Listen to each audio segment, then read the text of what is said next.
नमस्कार। आकाशवाणी से दोपहर समाचार के साथ मैं कनकलता।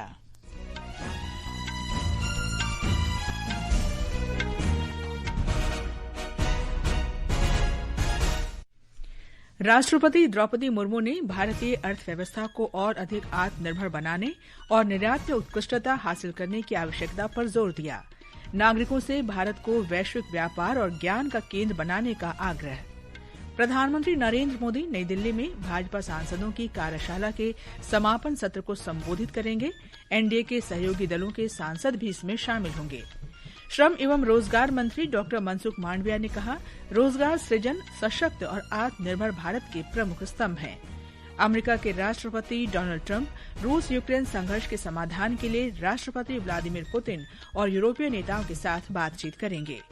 सुरक्षा बलों ने मणिपुर में 6 आतंकवादियों को गिरफ्तार किया। जम्मू कश्मीर में एक पाकिस्तानी घुसपैठिया गिरफ्तार। नेपाल में सोशल मीडिया पर प्रतिबंध के विरोध में लाखों युवा सड़कों पर उतरे। और मौसम विभाग ने आज उत्तरी गुजरात, सौराष्ट्र और कच्छ में अलग अलग स्थानों पर मूसलाधार बारिश का अनुमान व्यक्त किया। अब समाचार विस्तार से। राष्ट्रपति द्रौपदी मुर्मू ने देशवासियों से भारत को ज्ञान और व्यापार का प्रमुख केंद्र बनाने का आह्वान किया है। राष्ट्रपति ने आज नई दिल्ली में इंजीनियरिंग निर्यात संवर्धन परिषद ईईपीसी के प्लेटिनम जुबली समारोह को संबोधित करते हुए ये बात कही। राष्ट्रपति ने कहा कि भारतीय अर्थव्यवस्था को और अधिक आत्मनिर्भर तथा निर्यात में उत्कृष्ट बनाने की आवश्यकता है। पिछले 7 दशकों के दौरान भारत के इंजीनियरिंग एक्सपर्ट्स डेस्टिनेशन में काफी बदलाव हुआ है। बदलाव के ये प्रक्रिया आपको जारी रखनी है तथा राष्ट्र सर्वोपरि की भावना के साथ भारत की अर्थव्यवस्थाओं को निरंतर मजबूत बनाने के लिए कार्य करते रहना चाहिए। राष्ट्रपति ने कहा कि कोरोना काल में रखी गई आत्मनिर्भर भारत की नींव लगातार मजबूत हो रही है। कोविड महामारी के दौरान आत्मनिर्भर भारत अभियान शुरू किया गया। कोविड महामारी से उत्पन्न हर प्रकार की चुनौतियों का सामना करके भारत ने जिस आत्मविश्वास का परिचय दिया और राष्ट्रीय क्षमता को बढ़ाकर वैश्विक चुनौतियों का सामना करने का एक प्रेरक उदाहरण है। राष्ट्रपति ने कहा कि विश्व व्यापार व्यवस्था और अंतर्राष्ट्रीय आर्थिक व्यवस्था में हो रहे बदलावों के कारण ईईपीसी की भूमिका और अधिक महत्वपूर्ण हो गई है। राष्ट्रपति ने कहा कि ईईपीसी अंतर्राष्ट्रीय बाजार और भारतीय उत्पादकों के बीच एक सेतु का काम करता है। उन्होंने ईईपीसी के सभी हितधारकों से देश में उपलब्ध प्रतिभा और ऊर्जा के लिए एक मंच प्रदान कर भारत को अग्रणी अर्थव्यवस्था बनाने का आग्रह किया। प्रधानमंत्री नरेंद्र मोदी आज भाजपा और एनडीए सांसदों की कार्यशाला के समापन सत्र को संबोधित करेंगे। संसद परिसर के बाल योगी सभागार में कल से शुरू हुई 2 दिवसीय कार्यशाला में वरिष्ठ भाजपा नेता और सांसद विभिन्न मुद्दों पर चर्चा कर रहे हैं। प्रधानमंत्री ने कल एक सोशल मीडिया पोस्ट में कहा कि सांसद कार्यशाला जैसे कार्यक्रम महत्वपूर्ण हैं क्योंकि ये एक दूसरे से सीखने और लोगों की बेहतर सेवा करने पर विचार विमर्श करने के लिए मंच प्रदान करते हैं। संसदीय कार्य मंत्री किरेन रिजिजू ने कार्यशाला के पहले दिन बताया कि प्रधानमंत्री सभी प्रशिक्षण सत्रों के दौरान मौजूद थे। It's a very systematic and as always BJP's culture is extremely professional. Our MPs have whole day from this morning 8 o'clock attended the training session and we are always like that. Our colleagues, the MPs from other NDA parties will also join us and Honorable Prime Minister will also make concluding remarks.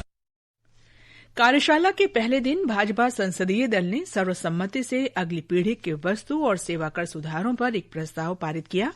वाणिज्य और उद्योग मंत्री पीयूष गोयल ने प्रस्ताव प्रस्तुत किया। इसमें प्रधानमंत्री को इस साहसिक और लोक कल्याणकारी कदम के लिए बधाई दी गई और जनता के प्रति आभार व्यक्त किया गया।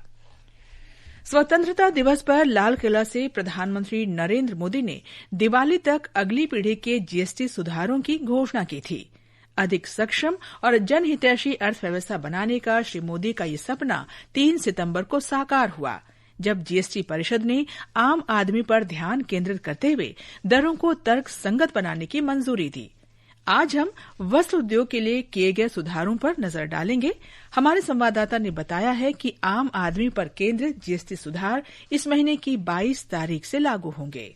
कपड़ा क्षेत्र में जीएसटी दरों में बदलाव से ढांचे में गड़बड़ियां दूर होंगी, लागत घटेगी, मांग बढ़ेगी, निर्यात को समर्थन मिलेगा और नौकरियां बनी रहेंगी। कृत्रिम रेशों पर जीएसटी को 18% से घटाकर 5% कर दिया गया है। वहीं कृत्रिम सूत पर इसे 12% से घटाकर 5% किया गया है। इससे अप्रत्यक्ष कर प्रणाली की समस्या दूर होगी, यानी अब रेशा, सूत और कपड़े की दरें एक जैसी होंगी। इससे निर्माताओं पर कार्यशील पूंजी का बोझ भी कम होगा। इसके अलावा किफायती कपड़े और सस्ते होंगे, जिससे विशेष रूप से मध्यम वर्ग और निम्न आय वर्ग के लोगों को लाभ मिलेगा। यह सुधार छोटे शहरों और ग्रामीण बाजारों में मांग को फिर से बढ़ावा देगा। हस्तशिल्प वस्तुएं, हथकरघा की सूती दरिया, कालीन और फर्श पर बिछाए जाने वाले कवर अब केवल 5% जीएसटी के दायरे में आएंगे, जो पहले 12% के दायरे में थे। केंद्रीय वस्त्र मंत्री गिरिराज सिंह ने बताया कि अब कपड़ा क्षेत्र के ज्यादातर अध्याय 5% के स्लैब में आ गए हैं, जिससे निर्यात और घरेलू खपत को बढ़ावा मिलेगा। उन्होंने कहा कि अब सिंथेटिक कपड़ों के व्यापार में ज्यादा प्रतिस्पर्धा बढ़ेगी और आयात पर निर्भरता कम होगी। उद्योग जगत ने भी इन सुधारों का स्वागत किया है। कपड़ा व्यापारी सुशील गरोड़िया ने मीडिया से कहा कि टैक्स ढांचा सरल होने से व्यापारियों पर बोझ घटेगा और इसका सीधा लाभ उपभोक्ताओं को मिलेगा। सब जगह जीएसटी की रेटें में कुछ न कुछ बदलाव आया है, यान की रेटों में बदलाव आया, तो उससे कपड़ा बाजार पे भी पॉजिटिव असर आने की पूरी संभावना है। तो इन सब चीजों से जो व्यापारियों के जीएसटी रिफंड की भी समस्या आ रही थी, तो वो भी एक मोटा मोटी समस्या काफी हद तक इससे खत्म हो जाएगी। काम का जो बोझ है व्यापारियों का, विवरों का, वो घटेगा। उसके साथ उनको काम करने के लिए समय ज्यादा मिल पाएगा और पब्लिक की जो बचत होगी उससे वो अपनी और अन्य चीजों पे अपना बहुत ज्यादा खर्च कर पाएंगे। तो उससे इकोनॉमी में चारों तरफ से दिवाली का जो मार्केट में बूम आता है, वो ऐसा लग रहा है कि दिवाली के पहले ही आना चालू हो जाएगा। जीएसटी में यह बदलाव भारत की फाइबर न्यूट्रल नीति को मजबूत बनाएगा, जिससे सूती और कृत्रिम दोनों तरह के कपड़ा क्षेत्रों में संतुलित विकास सुनिश्चित होगा। अक्षित कुमार वैद्यान के साथ आदर्श, आकाशवाणी समाचार, दिल्ली। ये समाचार हमारी वेबसाइट www.newsonair.gov.in और हमारे न्यूज ऑन एआईआर ऐप पर भी उपलब्ध हैं। दोपहर समाचार में आपका फिर स्वागत है। श्रम और रोजगार मंत्रालय ने युवाओं के लिए रोजगार के अवसर बढ़ाने और कौशल विकास के लिए एक निजी कंपनी के साथ समझौता किया है। केंद्रीय मंत्री मनसुख मांडविया की उपस्थिति में आज नई दिल्ली में समझौता ज्ञापन पर हस्ताक्षर किए गए। इस अवसर पर श्री मांडविया ने रोजगार सृजन को सशक्त और आत्मनिर्भर भारत का महत्वपूर्ण स्तंभ बताया।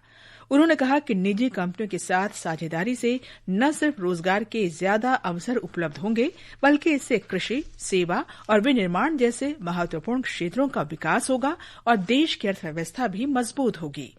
श्री मांडविया ने कहा कि राष्ट्रीय करियर सेवा पोर्टल रोजगार सृजित करने में अहम भूमिका निभा सकते हैं। नेशनल कैरियर सर्विस पोर्टल पर 46 लाख वैकेंसी दर्शाई गई है और इंटरनेशनल जॉब अपॉर्चुनिटी के लिए भी नेशनल कैरियर सर्विस पोर्टल ने ई माइग्रेंट पोर्टल के साथ इंटीग्रेशन करा है और उसके द्वारा 28 vacancies already national career service portal पर फ्लैग हो रही है। उपराष्ट्रपति पद के लिए कल चुनाव होगा। इस चुनाव में एनडीए उम्मीदवार और महाराष्ट्र के राज्यपाल सीपी राधाकृष्णन का मुकाबला इंडिया ब्लॉक के उम्मीदवार और सर्वोच्च न्यायालय के पूर्व न्यायाधीश बी सुदर्शन रेड्डी से है। उपराष्ट्रपति का चुनाव संसद के दोनों सदनों के सदस्यों वाले एक निर्वाचक मंडल द्वारा किया जाता है। इस वर्ष जुलाई में स्वास्थ्य कारणों का हवाला देते हुए श्री जगदीप धनखड़ के इस्तीफे के कारण ये चुनाव आवश्यक हो गया है। ओडिशा के मुख्यमंत्री मोहन चरण मांझी आज से नई दिल्ली के 2 दिवसीय दौरे पर हैं। श्री मांझी का यह दौरा कल होने वाले उपराष्ट्रपति चुनाव से ठीक एक दिन पहले हो रहा है। इस दौरान श्री मांझी के राज्य के भाजपा सांसदों के साथ चर्चा करने और अन्य महत्वपूर्ण राजनीतिक विचार विमर्श में शामिल होने की उम्मीद है। भाजपा की ओडिशा इकाई के अध्यक्ष मनमोहन सामल भी कल से नई दिल्ली में हैं। भारतीय जनता पार्टी ने उपराष्ट्रपति पद के लिए विपक्षी उम्मीदवार और सर्वोच्च न्यायालय के सेवानिवृत्त न्यायाधीश बी सुदर्शन रेड्डी की वोट मांगने वाली टिप्पणी की आलोचना की है। उपराष्ट्रपति पद के लिए कल चुनाव होना है। वरिष्ठ भाजपा नेता रविशंकर प्रसाद ने आज नई दिल्ली में कहा कि एक तरफ श्री रेड्डी देश की आत्मा को बचाने की बात कर रहे थे, वहीं दूसरी तरफ उन्होंने राष्ट्रीय जनता दल प्रमुख लालू प्रसाद से मुलाकात की, जो भ्रष्टाचार के कई मामलों में दोषी हैं। श्री प्रसाद ने कहा कि विपक्ष के उपराष्ट्रपति पद के उम्मीदवार का ये व्यवहार निंदनीय है। मणिपुर में सुरक्षा बलों ने खोज और तलाशी अभियान के दौरान कल कई उग्रवादी समूहों के 6 सदस्यों को गिरफ्तार किया। मणिपुर पुलिस के अनुसार सुरक्षा बलों ने मणिपुर के टेंगनोपाल जिले में भारत म्यांमार अंतर्राष्ट्रीय सीमा के पास पीएलए के 2, केसीपीएमएफएल और यूएनएलएफ के 1 सदस्य को गिरफ्तार किया। इसके अलावा इम्फाल पश्चिमी जिले से केसीपी अपुनवा के 2 सदस्यों को गिरफ्तार किया गया है। अभियान के दौरान गोला बारूद और हथियार भी बरामद किए गए। जम्मू के आरएसपुरा सेक्टर में अंतर्राष्ट्रीय सीमा के पास कल रात एक पाकिस्तानी घुसपैठियों को गिरफ्तार किया गया। हमारे जम्मू संवाददाता ने बताया है कि रविवार को सीमा सुरक्षा बल ने चेतावनी देने के बाद घुसपैठिए पर गोलीबारी कर उसे गिरफ्तार कर लिया। सिराज खान नाम का ये घुसपैठिया पाकिस्तान के पंजाब प्रांत का रहने वाला है। उसके पास से पाकिस्तानी मुद्रा बरामद हुई है। पूछताछ जारी है और ब्यौरे की प्रतीक्षा है। जम्मू कश्मीर में दक्षिण कश्मीर के कुलगाम जिले के गुड्डर वन क्षेत्र में चल रहे अभियान में एक आतंकवादी मारा गया है। सेना के एक प्रवक्ता ने बताया कि इस अभियान में सेना का एक जूनियर कमीशन अधिकारी भी घायल हुआ है। प्रधानमंत्री नरेंद्र मोदी कल बाढ़ प्रभावित पंजाब का दौरा कर मौजूदा हालात का जायजा लेंगे। उनकी एक समीक्षा बैठक भी करने की संभावना है। इस बीच रेल राज्य मंत्री रवनीत सिंह बिट्टू ने कहा कि पंजाब सरकार मुआवजे के लिए नुकसान का आकलन कर रही है और केंद्र सरकार की टीमें भी जायजा ले रही हैं। एक रिपोर्ट।